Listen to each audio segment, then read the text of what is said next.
Sky's the Limit. I'm your host Sharmeen Ali. On today's program, we're going to have you meet somebody who does not really need an introduction, but we're going to let you guess who it is.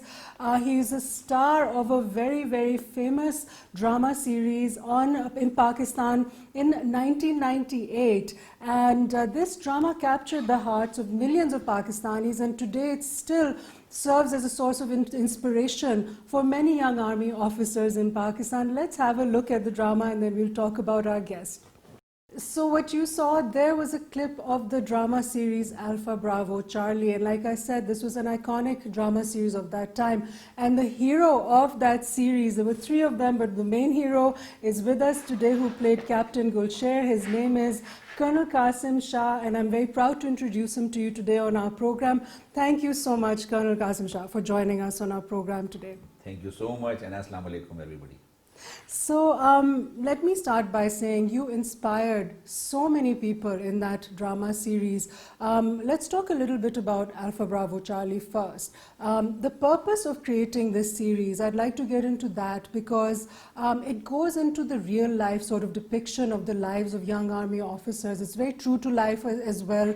A lot of people will say that it gives an insight into their struggles and what they go through, the human element, which the Pakistani public rarely gets to see because there's this mystery about army right now between the public and the army. So tell us a little bit about that. What was the purpose for this drama? The purpose was basically what I could understand from Shoaib Mansur that initially the image an army officer and army person used to carry, that they are like robots. They move along like whenever you see an army officer, he will sit with close collar, even in house, outside. That's how they used to portray, and jo samajh mein aata tha ki he is exactly like this. But you have seen your parents, you have seen everybody from the uniform. You won't see them that. What the Shoaib Mansur Sahab, he displayed our lives, and what he showed to the rest of the world and to the nation, that they're just human, gosht post ke insaan hai, and they have feelings like normal human beings. They come from a society, they are from a society, and they live in a society, and they'll go back into the society. Absolutely. It's absolutely normal. So that was like, and everybody has his own stories, and relating to their backgrounds, relating to their goals, what they have set in their minds. तो ये सारी चीजें साथ लेके ना कि कहाँ से चले, कहाँ पहुँचना है, and what he's doing right now. Right. So like everybody can do wonders. Basically the three classes of society. One जो कि कहते हैं कि सोने का चम्मच लेके पैदा हुए हैं. सेकंड वो है जो कि आए हैं टॉप ब्रास से, मिलिट्री टॉप ब्रास से हैं उस पर. और थर्ड वन जिसको कहते हैं self made. Although I don't call it self made, हर एक बंदे को अल्लाह ने बनाया, बट इवन देन इस तरह ना कि उसने स्टार्ट लिया फ्रॉम जीरो और उसको लाइक लेस प्रिविलेज्ड. तो I was like less privileged, from a less privileged class. And from where they've shown in real life or in the series? In the series as well. So otherwise, I don't represent a class जो कि मैं बड़ी ऊपर से हूँ. We are like from middle class, और वहाँ से I've seen my father struggling, working. तो वो play में भी इसी तरह like it was more of a reality. Or like close to our own lives. So, right, and the image that people have of army officers, like you said that they're robotic, they're definitely not. Many of them are very brilliant officers, and the amount that they have to study, the training that they undergo, you interact with them at times at the parades and all the top officers, and you see what a wealth of talent the armed forces have. And I've been lucky enough to see firsthand, being from an army and Navy Air Force family myself, fathers, father-in-law, uncles, grandfathers as well, all from the Army, Navy or Air Force. So there's a lot that goes in as far as character is concerned. Training, knowledge, reading, studying. It's not robotic from any means. And Sharmeen, one thing more important. Like in a military society and military culture, and right from day one what we are seeing it, even if you are son and daughter of a general, what you will do, okay, you have to go through all the stages by Yes. yourself. First a selection, and then this is not possible. You're son of a general, you'll be directly recruited as a colonel directly. No, you will not. You'll start from a second lieutenant. Yes. After your selection, you have to go through the PMA itself. All the grading applies on you. You come to PMA. After that, you get passed out. And passing out, you have to become second lieutenant, lieutenant, captain, major, lieutenant colonel, Absolutely, and then yes. go up. There's no example, not Yes. even not And even the even if beauty- you're son or daughter of a president of Pakistan, even then you have to go through all the stages. Yes. That's the beauty of the system is. So you have to, while discharge of your duties, you have to go through a number of places, number of postings, number of the son of a general. He has no excuse to go to Siachen. He Yes. will go. So everybody has to go. And this depends upon his own performance. So if we see the top brass, for example, in today's life, the chief of the army staff, he has seen his father for the last time was he was 7.5 years. Right. Yes, he was without a father Yeah. after 7.5 years. His mother was the one who brought him, and now he is there. Okay, the Corps Commander Peshawar, Jal Noman, he has not seen his father's grave. His father is Shaheed from 71 war, a very famous person. Right. He was the battalion commander, and he was Shaheed there. But his grave is the wife and the son could not see his grave. Okay. So, and he was just 5 years old at that time Wow. on the So, 71 war. one of- This is the society, and that's how you have to work yourself and come to that place. While coming to that particular place, you have to go through a number of stages, number Right. of ups and downs, and then you reach at a particular point.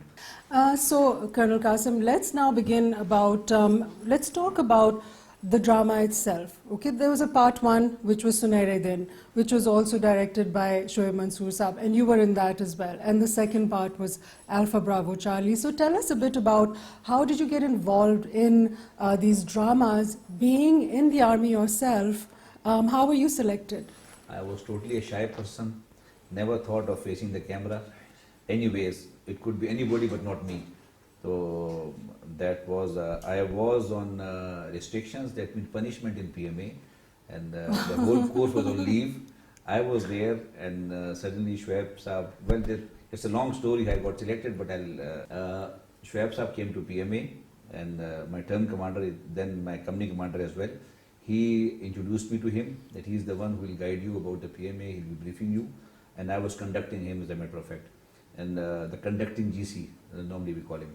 So I was a conducting GC, gentleman cadet, and then I took him along to various corners of PMA, various departments, like the punishment procedures. I briefed him about the mess procedures, living procedure, how do we live, and including everything, the parade ground, the drill squares, and everything. I was briefing him, and while it took about 2 days, the course came back from leave, and he left.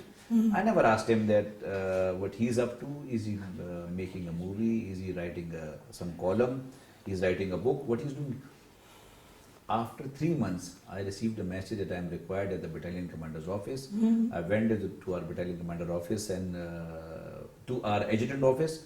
Adjutant office, a vehicle was waiting for me to take me to the academy headquarters. I went there. Nobody told me why am I required there. And I was afraid that something has gone wrong, because going to academy headquarters in PMA means something has something. You thought you were in trouble. Yes, the academy headquarters means you are in deep trouble. Went there, and then there was Major Taba Tabai. He told me to go to Ghazni Mess. I went to Ghazni Mess, and Mohsin Yuji Saab came inside in the mess. Oh, welcome, look who has come. And Faraz, Salim Sheikh, Kiran Zaman, everybody was inside. Met everybody, and he said that we have asked you to join us in Sunere Din as GC Gulsher. So that's how I became Gulsher, from punishment, GC on punishment to GC Gulsher.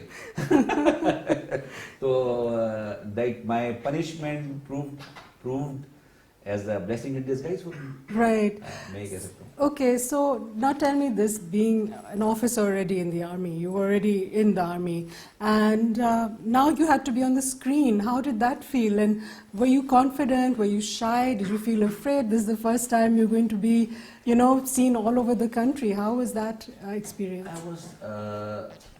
I too was a very shy person, but then that was Shoaib Mansoor and Mohsin Rizvi who worked on me, and then a day came that I said, okay, this I can do, and I was doing it, and I was wondering is it me doing all this, and that it went along. At that time, there was a time when हम सोचते थे कि ये drama shelf हो जाएगा, but then later on जब वक्त गुजरता गया और then our interest साथ साथ develop होता गया, and then what you see now is the Shoaib Mansoor's Alpha, Bravo and Charlie. Yes, so Shoaib Saab wanted non-actors. He wanted people who weren't already in the acting industry. Yes, so yes. yourself and some of your other colleagues were also from the military, right? Exactly. I asked Shoaib Saab कि Shoaib Mansoor साहब मुझे ये बताएं कि why am I selected? There are a number of people who are more smarter. They can be good actors, good models. Why don't you go for them?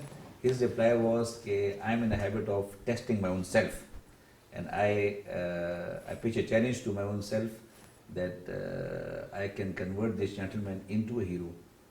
And he said, so far I am successful. So I said, you may not be successful this time. This I used to discuss with him in Bosnia. Ketani, leave my job to me. And then finally it happened. Right. So, what was your family like? Were they conservative? I mean, acting in those days, in the 1990s, was still something many families were hesitant about, letting their children get into. My father, he was not in the army, but he was a die-hard soldier from within.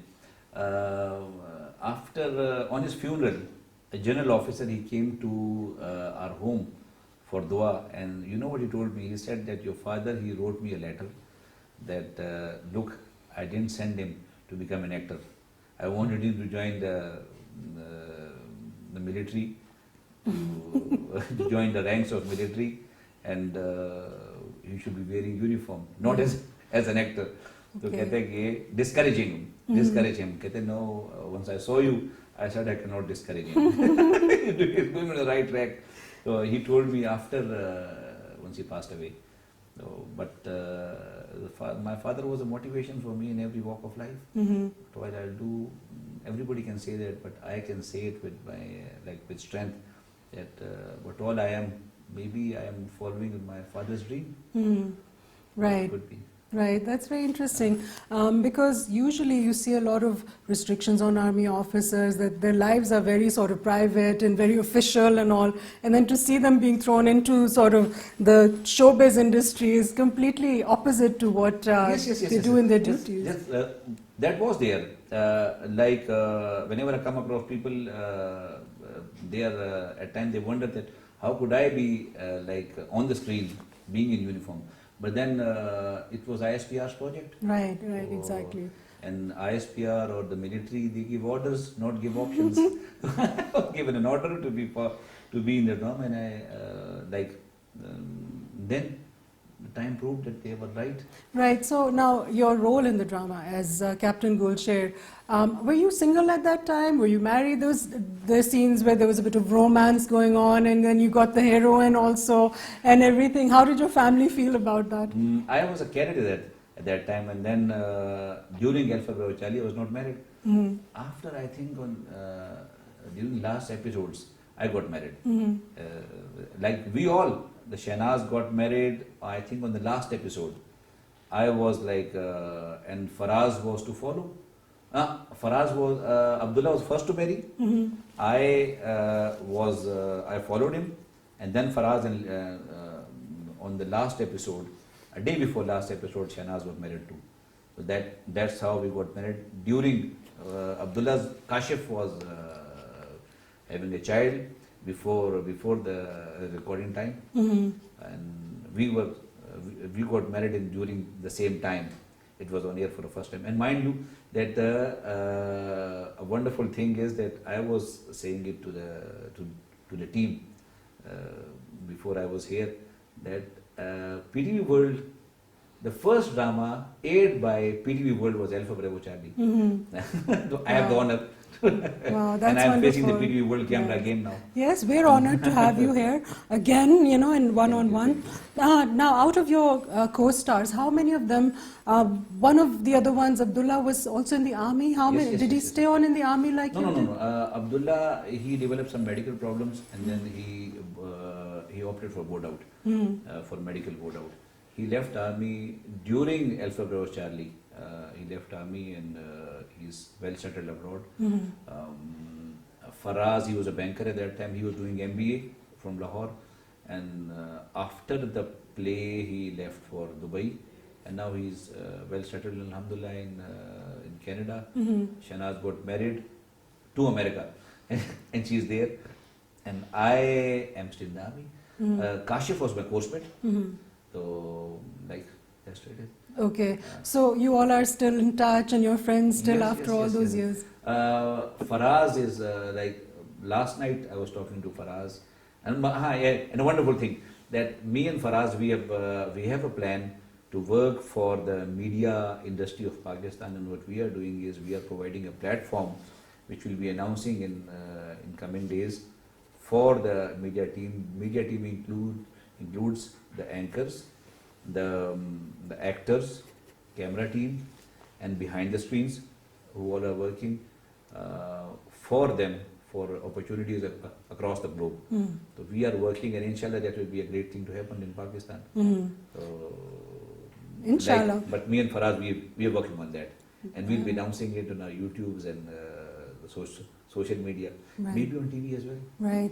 Okay, we'll get into that, what more media can do. However, going back to your role in Alpha Bravo Charlie, this is what your fans want to know. What I would like to ask you is, after you did this role, you stayed in the army. How did it affect your role in the army, your co-workers, your troops who were under you? How did they respond to you when they found out, oh, this is the person who is the star of this drama series, now he's in our unit?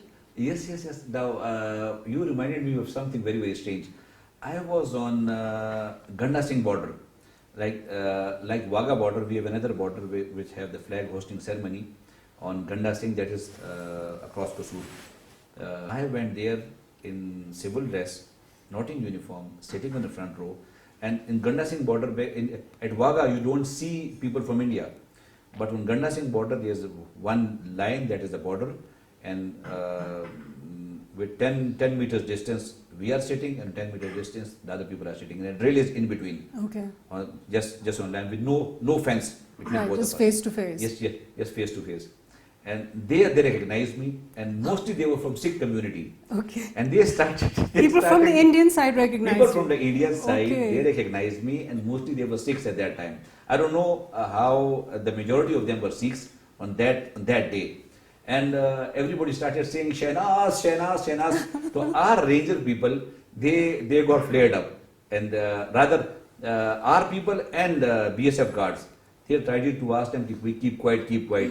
One of them he said, "Ye to sada bhi kul sher hai na." So that's the degree of ownness I have seen from the Sikh community.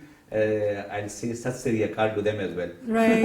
And of course, people in Indian occupied Kashmir would see this drama. Our producer was just telling us before this recording that he was in Srinagar watching you at that time as well. And, you know, there it's forbidden, and yet they got to see the people who are actually fighting for them and for their freedom, you know, in these drama series. Yes, I am so lucky in that regard that I can say I have zero haters. Everybody. So that is a wonderful thing to happen to me, and I could never think that I'll be unquestionable anywhere. I go to Dubai, I go to UK, whenever some Pakistani or some Indian recognizes me, and they straight away walk towards me with shaking hand and saying that, man, we love you.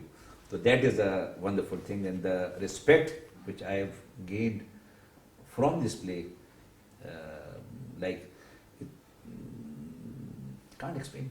Right. And now over the course of this series, your character, Gulsher, he evolves. He's a very humble sort of a guy. He's a son of a Sipahi, he's, you know, a sepoy, and then his friends are from different backgrounds as well, but he's very humble.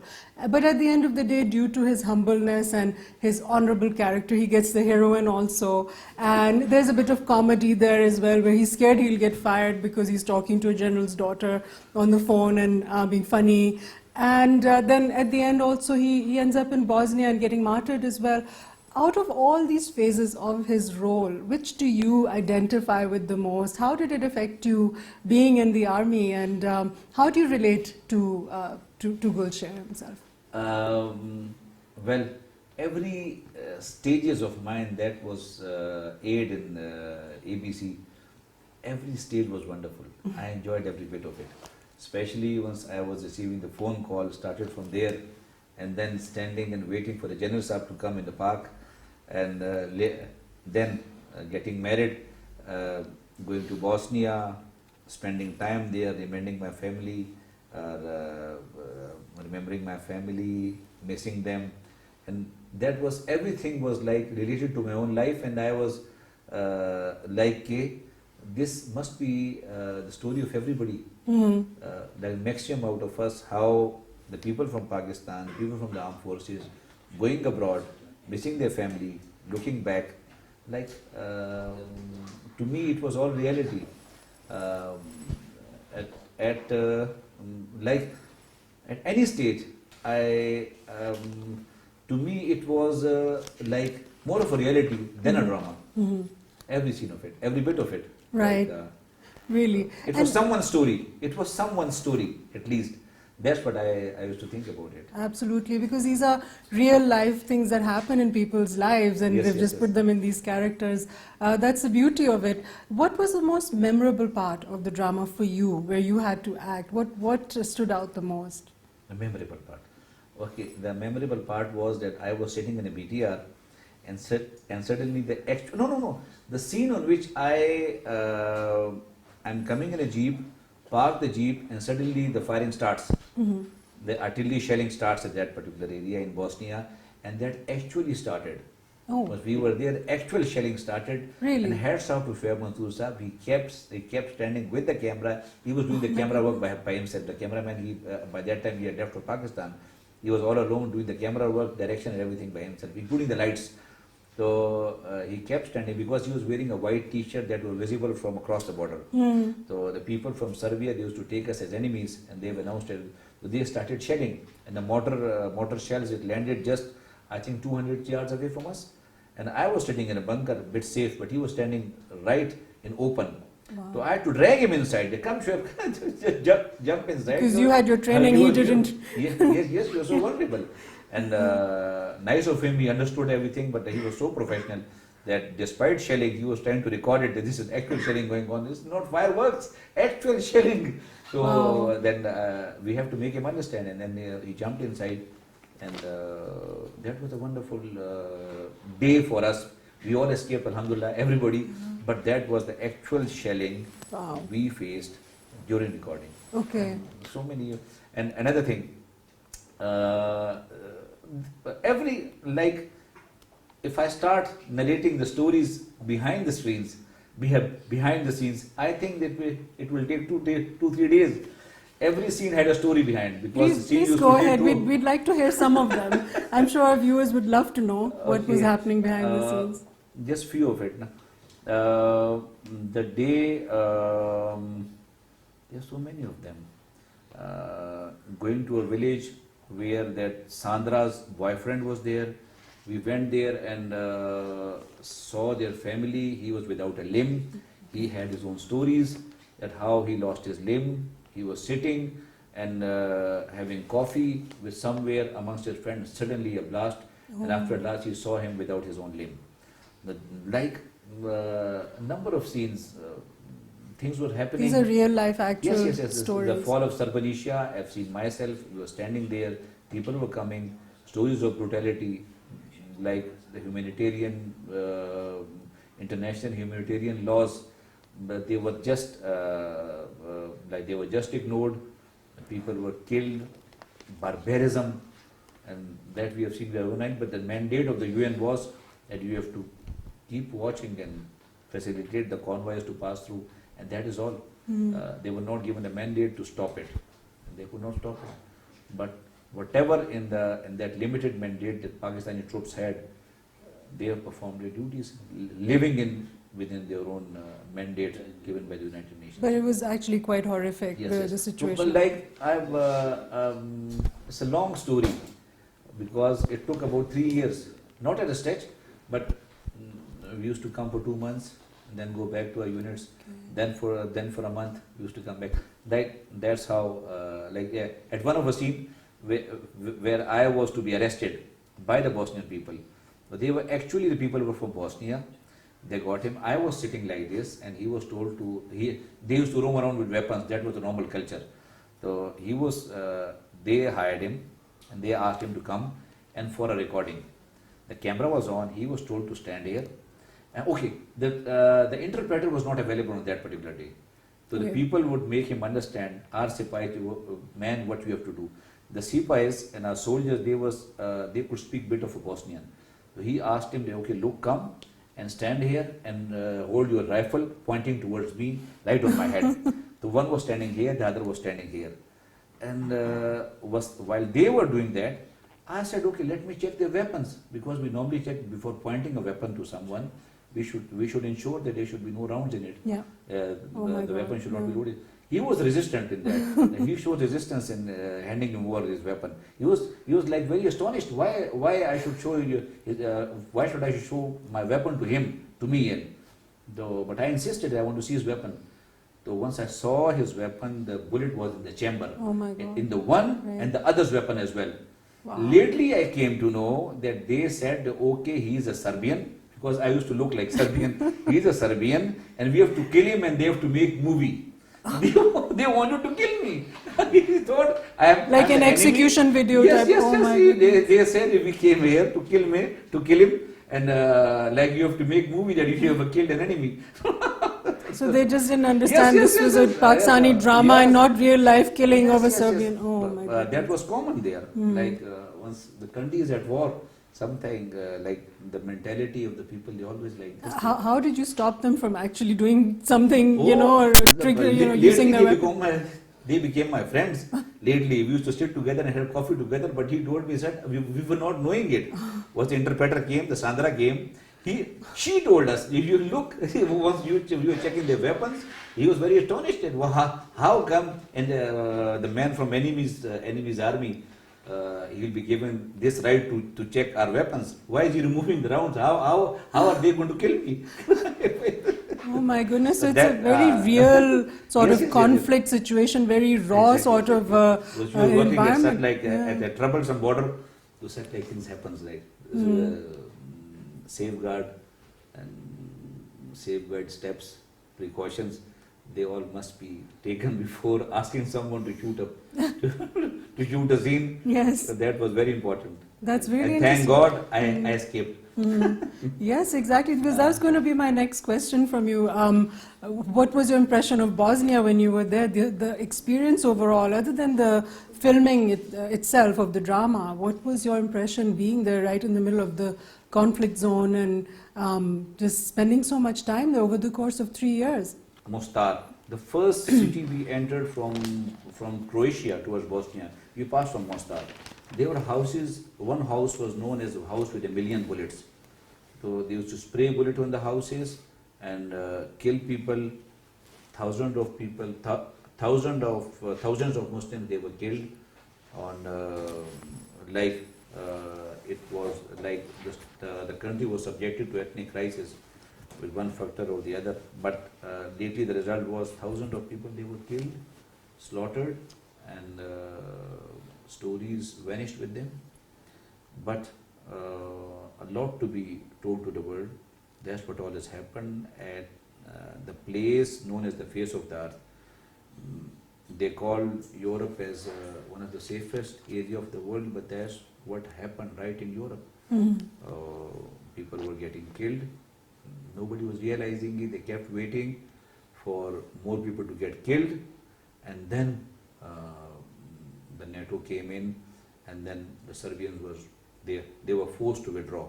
Wow. Although to me that was like an eye wash, but the people from Bosnia, whom I am in contact with, they have still Bosnia is almost the same. Houses are the same, and only the political system has grown up. But this is a lesson for us. If we don't realize, and if like the divide, it is multiplied more, then divide factor can result into such-like thing. That's what all has happened in Bosnia. Right. The people of Serbia and Croatia, they took advantage of the situation, killed thousands, and the stories of brutality, the stories of barbarism, and realization is very important. You feel Once that's your armed lacking? forces are weak, I repeat, once your armed forces are weak, you are vulnerable to any invader. And what all can happen to the civilizations, nobody can think of. I have seen with my own eyes happening to the humanity, happening to the people of Bosnia, happening to the people on God's earth. I have seen it happening. Right. So whenever I see some instability across the country, I normally I see it from that lens. Yes. From the lens I saw Bosnia, I put the same lens here. And God forbid, if we go on with this, with such social divide, we have more vulnerable areas. We have more fault lines. The biggest fault line, the dangerous fault line, is education within itself. We have 4 classes of education, like with religious classes, with the APS system, with the Beacon House system, and with the other Roberts and other institutions, the top institution. There are 4 different classes. The government schools. What we are doing, if we cannot merge them with each other, if someone at the top, people at the top, can't devise a formula to bring them into the mainstream, God forbid, the damage is going to be very, Right. very, very lethal. Because naturally it's the disenfranchised people who end Yes, up yes, yes, going yes. towards You extremism. see, one and all. stream of system is just producing the class 3 and 4. The other one is producing the top hierarchy of the country. Where are we going to land up? And then last but not least, the people coming from abroad and filling the top vacancies. So what is going to happen to the system? Like if you have to run a country, and where are we going to put a stop-loss order? We have to put it somewhere. And this is the time if we There has do to be that. more social equality. Yes, in yes, social Pakistan. equality, educational equality. Educational Yes, equality. equal opportunity. This is not an equal opportunity. The people from a religious background, from a religious school, people from a government school, you are asked him to sit in the CSS exam. No, he cannot appear in the exam unless we have an equal ground. He is not very well equipped the way the people from the top schools are equipped. How can you ask them to sit in the same system? We have to devise some system, because the quota system is not going to work. I have seen people, like quota system can address 1%, less than 1%. Where about the 90%? Are we? Is our system smart enough to handle the country? Because the country has a lot of challenges. If this challenge has to be looked into. And secondly, like I have seen kids, I have seen myself, I managed to get through, and now alhamdulillah, I am an engineer. But if I see that a child of class 8th, he is giving an option. I think we were like 13 years old. You remember class 8th or 9th, 13, 14 years old. A boy or a kid with 13 or 14 years old. Sorry, मैंने कैमरे की तरफ देख लिया. खैर, a boy with 13 or 14 years old age, is he mature enough to decide about his own future? You are asking him to either That's opt for a biology or a engineering. Yes, as early as metric and Mathematics, O yes. levels, they Yes. have to decide what their future is. Yeah. He has made a decision in class 8th that I want to do medicine. Or he has taken a decision that I want to be an engineer in the future. He has opted for maths. On FSC exam, it is revealed that the boy reveals that I could not do well in it. Now you have closed the door for him at the age of 15. Yes. The sorry boy, at the age of 13, you have decided. Now you have to bear the consequences the rest of your life. You cannot be a doctor because you opted for mathematics. Absolutely. You are like confining your child, restricting him on his own decision, which he made at the age of 13. Yes, I agree Now, with that. and the rest of his life he is going to curse his own decision. And whereas the person at 70 years old, he has the flexibility to join a different political party. Yeah. Like he can change the platform, the boy cannot. Who has to advise a system? This system has to be devised or advised by elders. Yes. Why the elders So are not that taking- the Yes, youth can yes, grow provide into him. the roles. And secondly, our education system, we have just see the number of primary schools. number of school till metric, number of schools till grade A or like FSC, and then BSc, then the professional universities. You want a number of people, thousands, to be superseded in class 8th. What are we doing? The country where education is must now, we are drawing borders and we are trying to create bottlenecks. Why this is a And pyramid you system? see that that's going to create further conflict and opportunity problems. and we need a push now. No competition. Why should we And have it's competition? interesting how you compare your experience in Bosnia to what you see with the flaws in our system right now and where they need to improve. Now, if you come to current day Pakistan and the armed forces right now, they faced a lot of combat and all the young officers now, the war on terror, the sacrifices that our armed forces have given and what they've seen, what they've had to fight in the war on terror, it's been huge. And then also in addition to that, the borders, with our neighbor, with India. I think the officers now, the level of combat that they've seen is unprecedented since the 71 war. So going back to media, Alpha Bravo Charlie was there. It brought these things out to light. It let the public see the lives of army officers, how they're sacrificing what they're doing. Do you think that needs to be refreshed now a little bit in the public's mind about what we've done now in the last decade or so to eliminate terrorism? It's been huge. It's a huge accomplishment, especially for our security forces. Yes, accomplishment is a huge, achievement is huge, but what next? At this time, what should be like the realistic approach should be that society, the social sector, and the civil sector, they should walk hand in hand with the armed forces, because the challenge is huge. Now, bring the country back on the track. But the social divide will end us nowhere. I go to the hospital, visit surgical department, surgical ITCs, see people around, go to rehab centers in Pindi, Lahore, Islamabad, Peshawar, wherever you go in Kota, Balochistan, rehab centers, visit them, you see young boys without limbs, young boys with little disorders because of this war on terror. And then if you visit the universities, you will see there's a big gap need to be filled. I call it Khalij. This has to be like someone has to bridge the gap, and that is very important. The media is there. They must not be forgotten. He has to live without a limb. He has to live without a hand. He has to live. And their families, Yes, they've yes. struggled as well. I always say that whenever you visit to a place, any place, if you come to know that there's some martyr family living at a distance, go to them, meet them for 5 minutes, have some pictures, stand there like this. At least I'll stand like this whenever I come to know that his son, his daughter, his grandson, or his nephew, he has sacrificed for our tomorrow. So Show them the respect they deserve. Whether he was in uniform, whether he is without a uniform. But for the educated class of the country, this is the need of the day.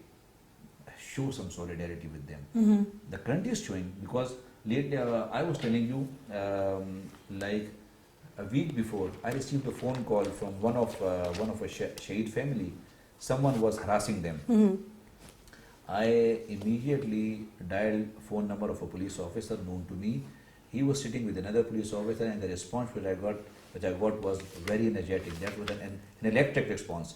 He said, "Sir, number de mujhe, aur main jaanu aur wo jane. Number de mujhe, jaldi kare." And then the response was literally electric. But the family is like looked after. That's what the society is.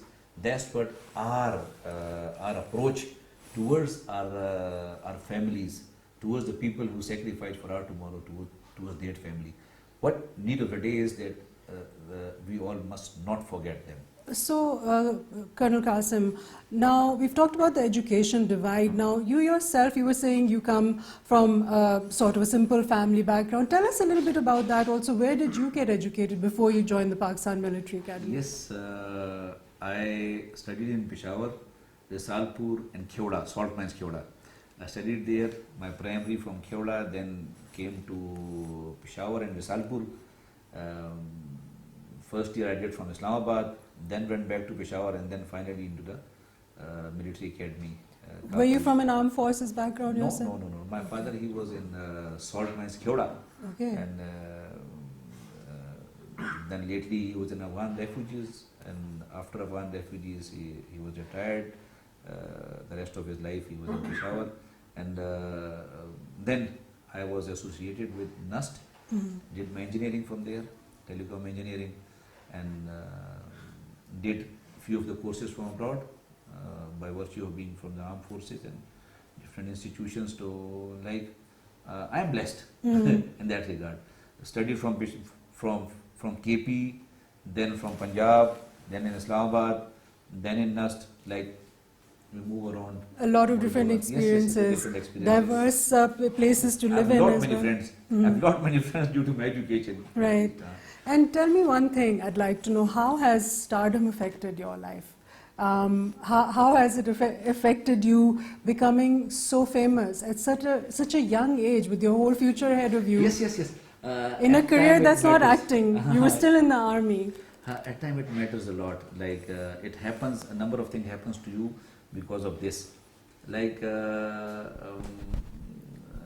once or twice I have to jump out of a railway train just because there were so many people, and I thought if I have to, I was coming from Hyderabad to Panuakil, and that was after my Sunere Din. And suddenly once I saw people coming, rushing to meet me and everything, I had to jump out of the train. Sorry, I'm not going.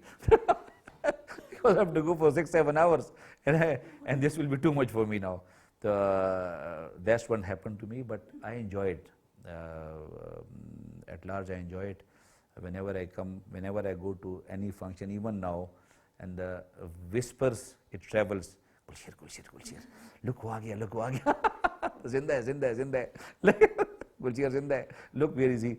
So like, this is something which has happened to me, like the respect I enjoyed. And then, but, yes, in all of my exams, I had to study, I was doing my engineering, was Alpha Bravo Charlie was on. During that, whenever I used to sit on Viva, any of the exam, Viva, the first question, अच्छा छोड़े professional छोड़े ना, आप बताएं कैसे, कि Bosnia कैसा था, कैसे एंजॉय किया. That's what I have enjoyed. Few of the question, of the confidence building question, I would rather say, they used to come from my play. Like they are wonderful. But whenever I look back, I see myself as the most blessed person of Pakistan, I think, at least of Pakistan.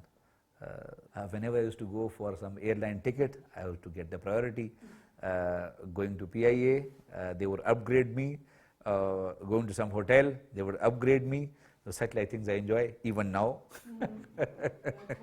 And the biggest, like, yes, I'm sitting in front of you, in front of your team.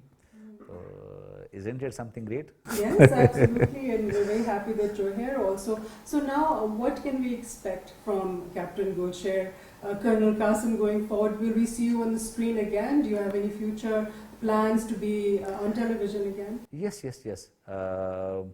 Now, ISPR, they have designated me as a brand ambassador for and a mentor for short film festival. And short film festival, I'll be going to different educational institutions and asking the young lot of Pakistan to showcase Pakistan, what Pakistan in reality is. Because like whenever I used to read the world famous columnists and the newspapers articles, if you see the 10,000 top articles of the world, you know where we see Pakistan, there are only 9 writers who has written 9 articles on Pakistan only, and 4 people are writing on this. More from India have written about Pakistan. Less people have written in international forums. And if you see a lot of negativity prevailing there, I'll encourage the people who can write to write for Pakistan, for the beauty of Pakistan, for the culture of Pakistan. We have so much in Pakistan, the tourism. We have so much, like you go the religious tourism in Pakistan. Texla, Mohenjo-daro, we have Shiv Kansu, Katas. You travel from Sust border, you travel from Sust and move towards Gwadar. You see so rich, such a rich Pakistan in heritage, in different cultures, in civilizations, 8 and 9,000 old, 9,000 years old civilization we can see. You go towards Leralai, you go towards Hangol National Park, so much to be shown to the whole world. No, I have not seen anybody writing about that. All we write about disturbances in Pakistan, the social divide in Pakistan. People will write about something which we need to be shown to the whole world.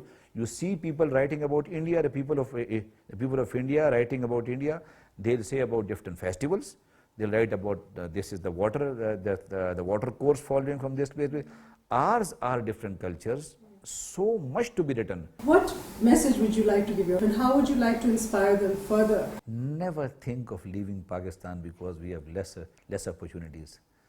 It's the land of opportunities. Stay here, work for the country. I often see people sitting abroad and thinking that Pakistan, ye masla hai, wo masla hai, but you don't have any right to say this thing. We are here because we have not left our mother. This is our motherland. And this is truly our motherland.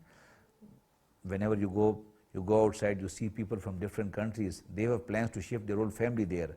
But the people from Pakistan, since you are abroad too, you came back to the country. People from Pakistan, they go out and they have plans, okay, मैं इतना कमाऊंगा, I'll build my own house in my own village, in my own town. That's what the beauty of the country is. They have plans here. They go out, earn and come back. That's wonderful. God forbid, had we been from the nations, नाम क्या लूँ कि they have plans कि मैं भाई को shift करूँगा, मैं बहन को ले आऊँगा, मैं पुप्पी को ले आऊँगा, मैं वालिद को ले आऊँगा and settle there because they don't have anything to look back. Yes. Like people from Burma, people from different countries, they don't have any plans to go back. But for us, the beautiful land of Pakistan, we live here, we die here, and we will survive. We will not vanish. We will not vanish. We'll survive. We'll survive for our better tomorrow, for tomorrow of our own, inshallah. And please must not forget, I have a YouTube channel. That is Captain Gulsier's YouTube channel. Thank you again so much, Colonel Qasim Shah, for joining us on our program on PTV World on Sky's the Limit. Thank you so much. Pakistan Zindabad. Pak Fauj Zindabad. Assalamu alaikum.